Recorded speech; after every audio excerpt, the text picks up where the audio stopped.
Assalamualaikum warahmatullahi wabarakatuh. Perkenalkan, nama saya Farhan. Saya dari perwakilan kelompok 12 yang akan menjelaskan sedikit poin-poin inti dari kesembilan materi PPKN semester 1 ini. Nah, yang pertama multikulturalisme. Nah, poin inti dari multikulturalisme ini adalah suatu keadaan sosial yang terdiri dari beberapa elemen kelompok yang berbeda antara ras, kebiasaan, adat istiadat, dan budaya yang hidup tanpa menyatu satu sama lain. Jadi, multikulturalisme di sini adalah masyarakat yang terdiri dari dua orang atau lebih yang berbeda budaya dari satu sama lain. Multikulturalisme biasanya karena adanya paksaan dalam masyarakat karena harus menerima apa yang ada di masyarakat, dan multikulturalisme ini juga rawan konflik dalam masyarakat.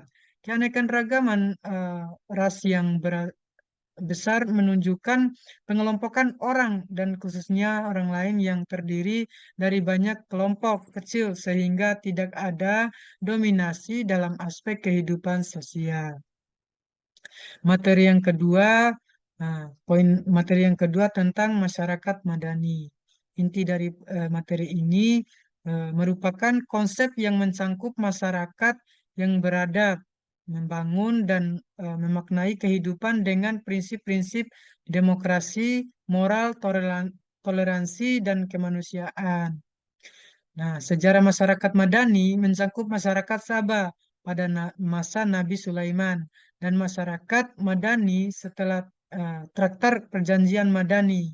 Nah, ciri-ciri masyarakat Madani mencakup aspirasi untuk hidup lebih baik, kejujuran, keadilan, toleransi, marhamah, kesalehan, dan keseimbangan antara hak dan kewajiban sosial. Karakteristik masyarakat madani mencakup aspek-aspek seperti keberagaman, integrasi sosial, penyebaran kekuasaan, partisipasi masyarakat, kreativitas, kesetiaan, dan keseimbangan antara hak dan kewajiban. Nah, peran umat Islam dalam mewujudkan masyarakat madani adalah kunci penting untuk mencapai tujuan ini.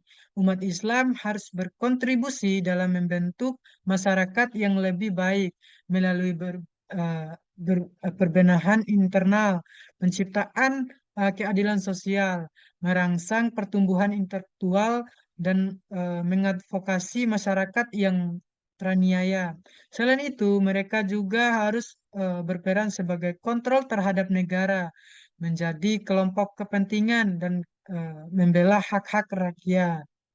Nah, selanjutnya materi yang ketiga tentang sejarah NKRI.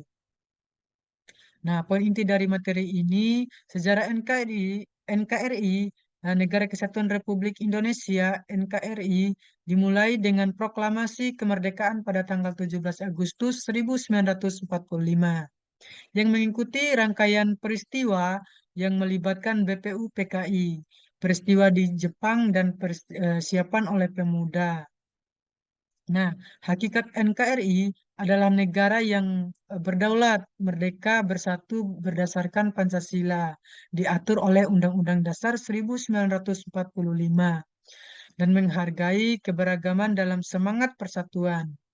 Nah, nilai-nilai perjuangan untuk merubut NKRI mencangkup rela berkorban, persatuan kebersamaan, tanggung jawab, dan cita tanah air. Makna NKRI melibatkan keutuhan wilayah, budaya, bangsa, sumber daya alam, dan penduduk Indonesia. Nah, materi selanjutnya, materi keempat, tentang pemerintahan Indonesia. Nah, poin penting dari materi ini eh, memiliki beberapa pengertian yang berbeda. Pada pengertian lebih luas dapat merujuk secara kolektif pada tiga cabang kekuasaan pemerintah, yang cabang eksekutif, legislatif, dan yudikatif. Sedangkan pada pengertian lebih sempit digunakan hanya merujuk pada cabang eksekutif berupa kabinet, pemerintahan, karena ini adalah bagian dari pemerintahan yang bertanggung jawab atas tata kelola pemerintahan sehari-hari. Menurut Undang-Undang Nomor 23 Tahun 2014 tentang Pemerintahan Daerah, pengertian pemerintahan pusat adalah Presiden Republik Indonesia yang memegang kekuasaan pemerintahan negara Republik Indonesia yang dibantu oleh Wakil Presiden dan Menteri sebagai dimaksud dalam Undang-Undang Dasar Negara Republik Indonesia tahun 1945. Nah, prinsip yang terkandung dalam pasal 18B UUD 1945 menjamin eh, pluralisme antara daerah yang sehingga dimungkinkan adanya pola-pola pengaturan yang bersifat pluralis pluralis di bawah konsep negara Kesatuan Republik Indonesia. Beberapa undang-undang yang mengatur pemerintah daerah sebagai berikut. Nah, yang pertama Undang-Undang Nomor 32 Tahun 2004 tentang pemerintahan daerah adalah undang-undang yang mengatur tentang pelaksanaan otonomi daerah di Indonesia. Hal yang diatur dalam undang-undang. Nah, selanjutnya materi yang kelima tentang keterbukaan dan keadilan. Nah, poin penting dari eh, materi ini yang pertama pengertian keterbukaan. Nah, keterbukaan diartikan sebagai keadaan yang memungkinkan ketersediaan informasi yang dapat diberikan dan didapatkan oleh masyarakat luas. Sikap terbuka adalah sikap untuk bersedia menerima pengetahuan atau informasi dari pihak lain. Yang kedua, pengertian keadilan. Dalam Kamus Umum Bahasa Indonesia, kata keadilan yang berasal dari kata dasar adil mempunyai arti kejujuran, kelurusan, dan keikhlasan yang tidak berat sebelah. Sehingga keadilan mengandung pengertian sebagai suatu hal yang tidak berat sebelah, tidak memihak, dan tidak sewenang-wenang, sedangkan di dalam Ensiklopedia Indonesia disebutkan bahwa kata adil mengandung pengertian sebagai tidak berat sebelah atau tidak memihak ke salah satu pihak. Yang kedua, memberikan sesuatu kepada setiap orang sesuai dengan hak yang harus diperolehnya. Yang ketiga, mengetahui hak dan kewajiban, mengerti mana yang benar dan mana yang salah. Bertindak jujur dapat jujur dan tepat menurut peraturan atau syarat dan rukun yang telah ditetapkan, tidak sewenang-wenang dan maksiat atau berbuat dosa.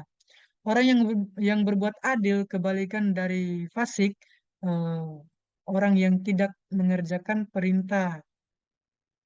Pengertian kata adil yang lebih menekankan pada tindakan yang tidak terdasarkan kesewenang-wenangan. Maka sesungguhnya pada setiap diri manusia telah melekat sumber kebenaran yang disebut hati nurani. Ya, selanjutnya, materi selanjutnya tentang dinamika pelaksanaan Undang-Undang Dasar 1945. Nah, poin penting dari materi ini, Undang-Undang Dasar 1945 adalah peraturan perundang-undang yang tertinggi dalam negara dan merupakan hukum dasar negara tertulis yang mengikat berisi aturan yang harus ditaati.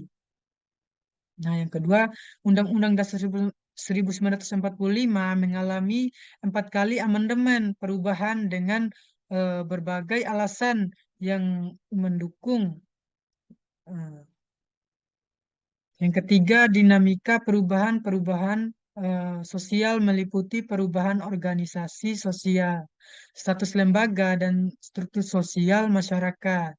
Nah, poin yang keempat tentang dinamika pelaksanaan Undang-Undang Dasar 1945 pada masa awal terdapat berbagai penyimpangan konstitusional yang dapat dicatat, yaitu pertama perubahannya fungsi Komite Nasional Pusat dari pembantu Presiden menjadi badan yang diserahi kekuasaan legislatif dan ikut menentukan GBHN berdasarkan maklumat Wakil Presiden nomor 10 tanggal 16 Oktober 1945. Yang poin yang kelima, dinamika pelaksanaan Undang-Undang Dasar 1945. Pada masa Orde Lama, ditandai penggunaan kembali Undang-Undang Dasar 1945 dengan dikeluarkan dekrit Presiden pada tanggal 5 Juli 1945, 1959. Nah, poin yang keenam, dinamika pelaksanaan Undang-Undang Dasar 1945. Pada masa Orde Baru, adanya gerakan G30 SPKI yang yang didalangi oleh PKI telah menimbulkan banyak korban jiwa serta banyak juga terdiri dari pelanggaran hukum dan undang-undang yang berlaku. Nah, poin yang ketujuh, dinamika pelaksanaan Undang-Undang Dasar 1945 pada masa reformasi dan globalisasi.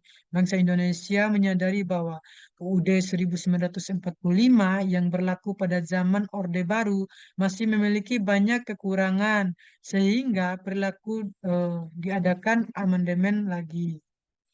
Nah, selanjutnya materi yang ketujuh, lingkungan hidup. Nah, poin penting dari materi ini, pengertian lingkungan hidup menurut Undang-Undang Nomor 23 Tahun 1997, lingkungan hidup adalah kesatuan ruang dengan semua benda, daya keadaan, dan makhluk hidup termaksud manusia dan perilakunya yang mempengaruhi kelangsungan perkehidupan dan kesejahteraan manusia serta makhluk hidup lainnya. Sedangkan ruang lingkup hidup Indonesia meliputi ruang tempat negara Kesatuan Republik Indonesia yang berwawasan Nusantara dalam melaksanakan kedaulatan hak berdaulat dan yurisdiksinya. Pencemaran lingkungan hidup dalam hal wacana, pencemaran lingkungan bukan hal yang baru, tetapi yang senantiasa baru ialah peristiwa pencemaran terhadap lingkungan. Pencemaran lingkungan bukan sebuah fenomena, tetapi fakta. Begitu keluar dari rumah, kita langsung menyaksikan peristiwa pencemaran, bahkan kadang kita pun mencemari, sadar atau tidak. Udara, air, wadah yang kita sebut lingkungan, dan itu sudah tercemar. Pencemaran terjadi bukan hari ini, tetapi sudah berlangsung sekian lama. Nah, tentang lingkungan hidup menyimpulkan bahwa menjaga kelestarian alam mengurangi dampak negatif manusia terhadap lingkungan dan mendorong perilaku berkelanjutan sangat penting. Menerapkan kebijakan yang mendukung konservasi sumber daya alam dan edukasi masyarakat tentang pentingnya pelestarian lingkungan menjadi kunci dalam menjaga keseimbangan ekosistem dan melindungi bumi untuk generasi mendatang. Nah, poin yang kedelapan tentang sejarah Sumpah Pemuda. Inti dari materi ini, Sumpah Pemuda merupakan ikrar dari pemuda-pemudi Indonesia yang digagaskan pada Kongres Pemuda II. Pada tanggal 28 Oktober 1928, Sumpah Pemuda menjadi cikal bakal pergerakan pemuda untuk berjuang meraih kemerdekaan Indonesia. Sumpah Pemuda memiliki makna yang sangat penting bagi bangsa Indonesia. Yang pertama, mengajarkan nilai-nilai persatuan bangsa. Nah, Sumpah Pemuda mengajarkan bahwa meskipun memiliki perbedaan suku, agama, dan budaya, pemuda-pemudi Indonesia harus tetap bersatu untuk mencapai tujuan bersama. Yang kedua, mewujudkan cita tanah air. Sumpah Pemuda merupakan wujud cita tanah air pemuda-pemudi Indonesia. Mereka berikrar untuk mengorbankan segalanya demi kebebasan dan kemajuan bangsa Indonesia. Yang ketiga, mendorong semangat jiwa pemuda.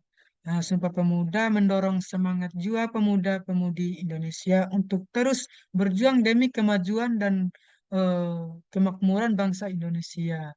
Poin yang keempat, sebagai ajakan untuk menjaga keutuhan bangsa Indonesia. Sumpah Pemuda merupakan ajakan untuk menjaga keutuhan bangsa Indonesia dari berbagai ancaman dan tantangan. Poin yang kelima, menumbuhkan kebanggaan sebagai bangsa Indonesia. Sumpah Pemuda menumbuhkan kebanggaan sebagai bangsa Indonesia yang dimiliki sejarah perjuangan yang panjang dan penuh pengorbanan. Poin yang terakhir, menekankan rasa bangga akan bahasa Indonesia.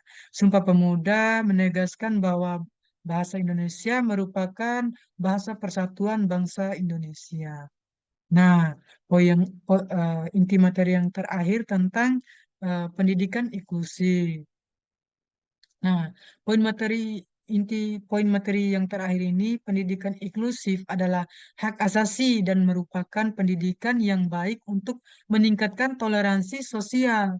Secara sederhana, ada beberapa hal yang bisa kita pertimbangkan antara hal lain. Yang pertama, semua anak memiliki hak untuk belajar secara bersama-sama.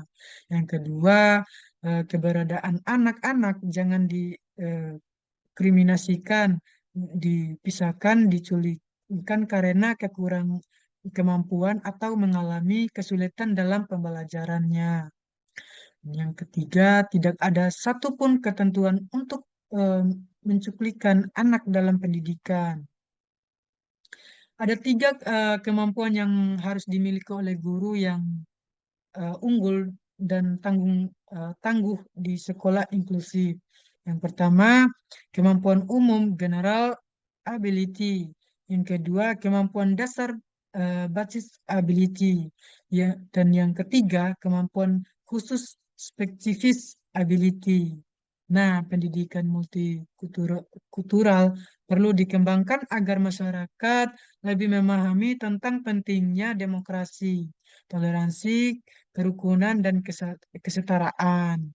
Kesetaraan bahasa dan konsep multikultural terdapat dalam berbagai bentuk budaya dan bahasa, termasuk satu bentuk keragaman budaya Indonesia. Baik, cukup sekian penjelasan poin-poin materi PPKN semester 1 ini. Apabila ada kurang penjelasan dan kurang dipahami, saya mohon maaf. Apabila ada kesalahan, saya akhiri. Wabillahi taufiq wal hidayah. Wassalamualaikum warahmatullahi wabarakatuh.